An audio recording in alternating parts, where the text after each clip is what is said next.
Saturday morning, sunshine and everything. We're coming to you from the Duke Energy Center live. I'm Steve Hayes on Fox Portsmouth 1260. This is, of course, the annual Redsfest 2014. And last night, of course, the inclement weather, the crowds were down a little bit. But boy, I tell you what, they are storming back today, big time. And I can see maybe one of the biggest Saturdays ever in the history of Redsfest. I've got with me Tucker Barnhart. Good morning, Tucker. Good morning. Thanks for having me. Well, we had the pleasure, Tucker Barnhart, of course, catcher for upcoming. Did you play? You played AAA last year, didn't you? It was in AA at Pensacola.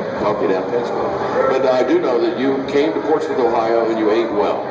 Yes. You were on a caravan tour. Yes, there was a lot of good food in Portsmouth. Tucker, let's talk a little bit about your season last year, where you are. Of course, we've made some changes up top with catching. Devin Mesoraco now, apparently number one.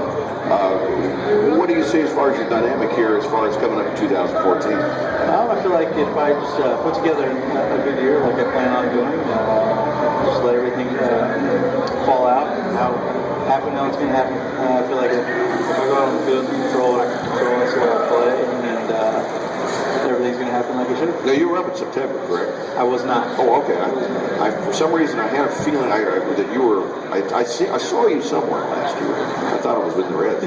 But no, you've got a very, very impressive resume, and I know the Reds are very high on you. And you, from what I understand, now you used to play a lot of different positions before you started catching. Is that correct? Was you a shortstop one time? Growing up, I played in the infield, and I really truly believe that the successes that I've had behind the plate have been. A lot of it has to do with playing the infield growing up, because I think a lot of the things that you do behind the plate, throwing to second, throwing guys out or whatever, is a lot like turning a double play. And I think a lot of working on that growing up and everything has really helped. But Tucker, the catching position has changed so much over the years. I mean, it's now become really the key central position of any baseball team. It's not just the pitcher and the catcher, getting the signs and signals together. What aspect of being the catcher do you like best as far as all the different elements you have to control? I mean, you said it. I mean, you're in control, basically. You're everybody's eyes.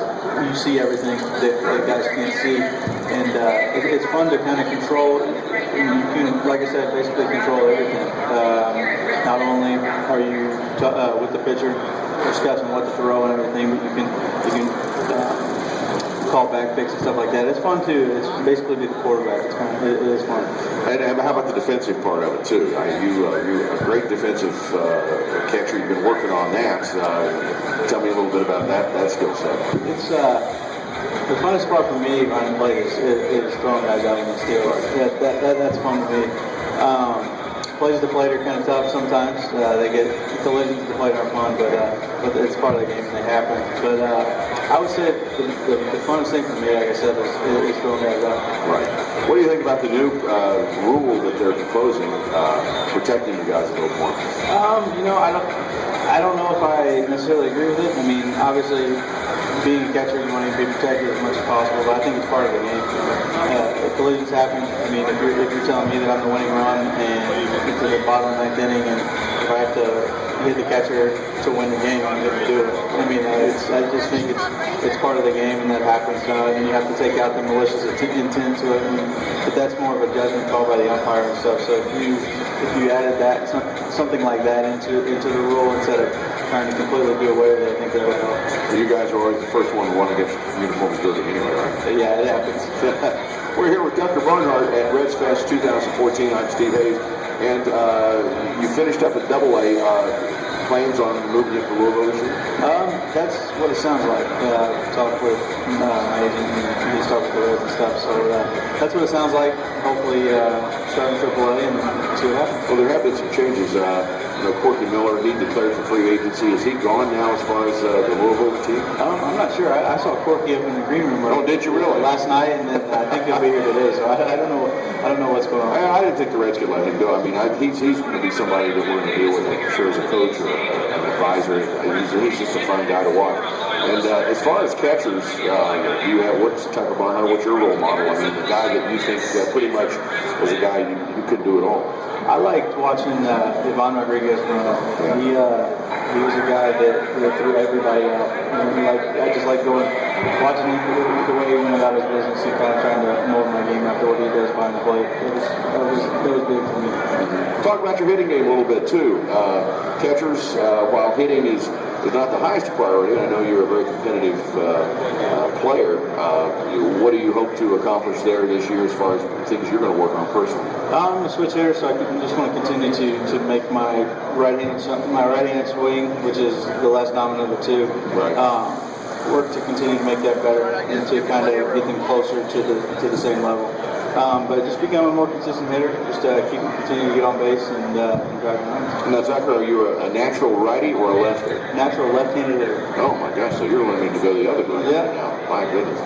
But well, that's incredible. Well, you know, Redsfest, you were here last year. I don't know whether we got the opportunity to talk last year, but this event, does it really kind of put the love of baseball in your heart? It's got to, doesn't it? It's fun.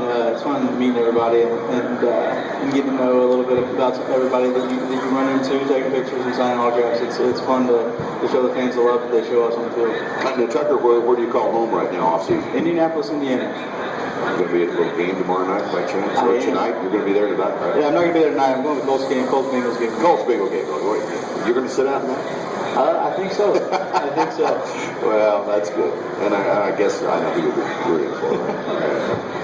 Well, but I tell you what, whenever the Reds are concerned, and of course, Tucker, you're just a fine stand-up young man, and congratulations on moving through so quickly, and the best to you in 2014. Well, I appreciate it very much. Thank you. Thank you. Tucker Barnhart. Appreciate it. Tucker Barnhart, ladies and gentlemen.